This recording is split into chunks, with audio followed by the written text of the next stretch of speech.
আমি একটা পার্টিতে যাচ্ছি, ফিরতে দেরি হবে। এই পূর্ণতা, হ্যালো স্যার, আমি পূর্ণতা। থ্যাংক ইউ সো মাচ, আপনি আপনার সুন্দর পার্টিতে আমাকে ইনভাইট করেছেন। I am really glad. আপনি কষ্ট করে আসছেন, আপনাকে অনেক ধন্যবাদ। আপনার সাহেবকে দেখছি না? উনি বিজি, দেশের বাইরে গেছে আর কি। My bad luck. না না না, হ্যালো এভরিওয়ান, উনি হচ্ছেন পূর্ণতা, ইয়ং লেডি। ওনার দারুণ একটা আইটি ফার্ম আছে, সবাই তো ওনাকে চিনতে পারছেন নাকি? উনি সারা দুনিয়া জুড়ে বড় বড় সব কাজ করে থাকেন।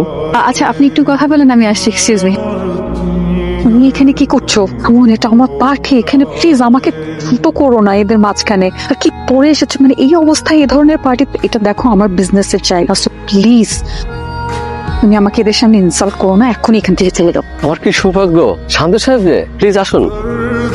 আপনি আসছেন, আমি সিরিয়াসলি বিশ্বাস করতে পারছি না। এক্সকিউজ মি এভরিওয়ান, উনি হচ্ছেন মিস্টার শাহরিয়ার শান্ত, একজন বিখ্যাত চিত্রশিল্পী। আমি প্যারিসে একজন বিখ্যাত চিত্রশিল্পীর কাছে ওনার নাম শুনেছি। তার কাছে শান্ত সাহেবের অনেকগুলো আঁকা ছবি আছে।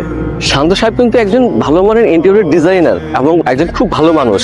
উনি অনেক বড় বড় প্রতিষ্ঠানের কাজ ছেড়ে দিয়েছে। যে জায়গায় দেখা যাচ্ছে অন্যান্য কোম্পানিগুলো হা করে তাকিয়ে থাকে ওই সমস্ত কোম্পানির কাজগুলো করার জন্য, উনি কিন্তু সব পার্টিতে যান না। আপনাকে ধন্যবাদ আবার, আপনি কষ্ট করে আমার পার্টিতে আসছেন।